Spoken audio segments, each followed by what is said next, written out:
সামান্য বিহারে এসে পাহাড় দেখে এরা এমন করছে, না জানি দার্জিলিং, গ্যাংটক, সিকিম, মানালি এইসব দিকে গেলে পাহাড় দেখলে এরা কি করতো।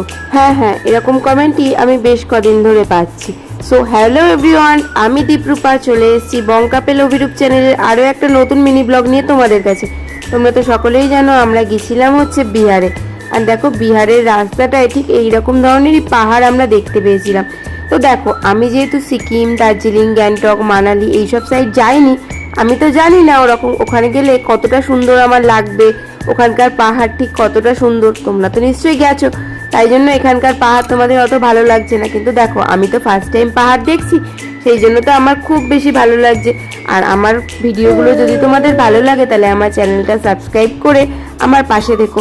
তো দেখো, বিহার থেকে আজকে আমরা ফিরছি আর এখন আমরা ঝাড়খণ্ডের মধ্য দিয়ে যাচ্ছি। দেখো, পাহাড়ে জঙ্গলে ঘেরা এই রাস্তাটা আমার তো বেশ ভালো লেগেছে। তোমাদের কেমন লাগলো অবশ্যই কমেন্ট করে জানিও।